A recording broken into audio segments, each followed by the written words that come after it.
Maka di sinilah yang dikatakan tariqatul tarjih antara Quran dan juga hadis Nabi, yang mana lebih kuat?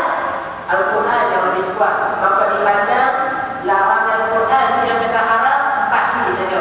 Yang Nabi tak, hati bukan haram. Dan digunakan juga tariqatul jamak. Tariqatul jamak ni dia himpun Al-Quran dan hadis.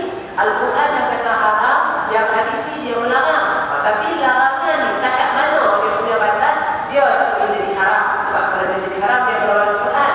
Maka darjat dia duduk di bawah. Dia jadi tegahan yang ringan saja, atau yang disebut sebagai makruh. Jadi yang ini dalam bab Al-Quran melanggar maksud dengan hadis Nabi ini, dia ada juga dalam bab lain, dalam bab makanan ni hak sama je dia. Macam yang ni kita baca tentang apa ni, makan daging keledai kampung. Dalam bab yang lain ada yang tentang makan binatang hak pesiu, hak ada taring, makan burung penyambar macam burung gelang dan sebagainya, makan kehidupan buah malam. Ini pun yang kita kata ni hadis-hadis yang sama kategori dengan makan daging keledai ni. Hadis yang dia maksud dia melawan dengan Quran. Jadi hadis tentang makan daging keledai, kalau tanya sahih, memang sahih. Ulama sepakat akan kesahihan dia. Tapi hanyalah sahih pada jalan tentang cerita. Dari segi makna, dia melawan dengan ayat Quran. Sama lah macam hadis Nabi, hadis Sahih Muslim tu, yang mana Rasulullah kata apa? Disebut oleh para sahabat, apa ni, mayat dirazak kerana tangisan ahli keluarga dia. Hadis tu sahih, tapi Aisyah pun betul kali. Apa cerita dekat aku ni perkhabaran daripada 2 orang yang bukan pembohong dan bukan pendusta, tapi pendengaran boleh keliru, pendengaran boleh hilang. Hadis itu memang sahih, bukan cerita tu semua okey dia berapa, tapi maksud dia tu menyalahi maksud Al-Quran. Pendengaran bukan cerita ni dia boleh jadi keliru, dia boleh jadi salah faham. Yang ni yang kita kata kaedah dalam ilmu hadis ni. Walaupun hadis itu sahih pada tentang cerita, belum tentu lagi sahih pada makna dia. Bila dia berlawan dengan ayat Quran, yang ni yang ulama yang bahas dalam bab ni, yang kata orang tarjih, dia ambil hak mana satu dari hak lebih kuat. Hadis yang Quran yang lebih kuat. Dia maksud juga tariqatul jamak. Himpun hadis Nabi itu kita tak mau tolak, kita nak terima sebab dia sahih. Tapi kita terima di mana dia tak sampai darjat haram, dia sampai dekat makruh saja. Yang ini pembahasan tentang bab daging keledai lah. Jadi Ustaz saya laku sampai dah saya tegas sikit yang teks kita ni. Hak kaedah yang ulama guna di dalam bab daging keledai, tariqatul tarjih, tariqatul jamak, okey, ada dari yang kukuh pada dia, ada juga yang kukuh pada dia. Cuma satu bab yang lain yang saya nak sampaikan pada pagi ini, tentang ada di kalangan ulama yang mengharamkan muzik, yang mengharamkan nyanyian.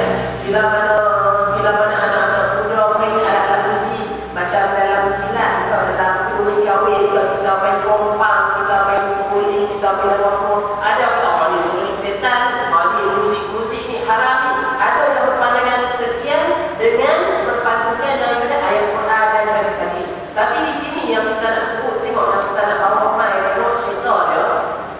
Dalam hadis yang sahih, kalau kita himpun lah, ada satu cerita Rubaiyah binti Muawiyah bin Mafraq, dia kata telah datang Nabi SAW waktu aku dikahwinkan. Lalu Nabi duduk atas tempat tidur aku, duduk seperti dudukmu dengan aku ini.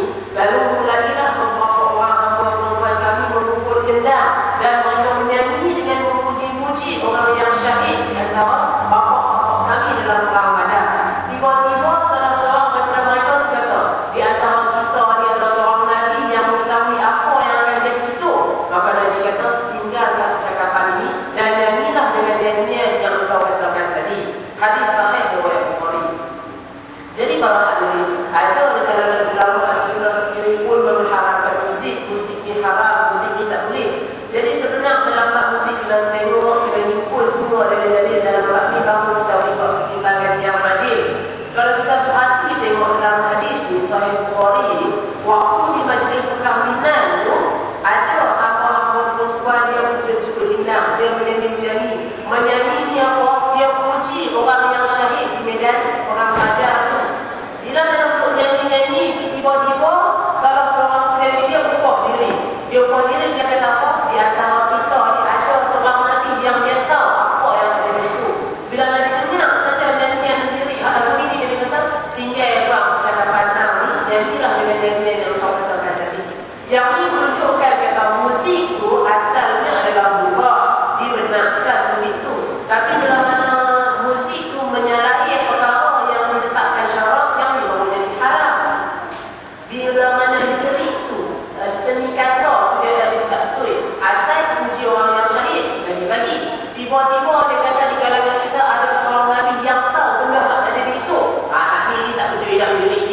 Yang diri ini yang tahu pula nak jadi esok, lusa, tulat, tinggi, Allah saja yang tahu. Manusia tak tahu, malaikat pun dia tak tahu perkara yang lain. Bila segi kata tu menyalahi syarak Nabi Sallallahu Alaihi Wasallam, hari ini kita kata, yang ni hak yang kata hari ini. Puji-puji orang yang syahid.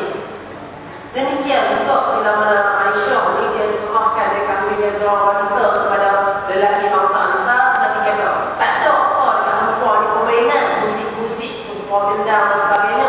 Kerana sesungguhnya bangsa Ansar suka kepada permainan.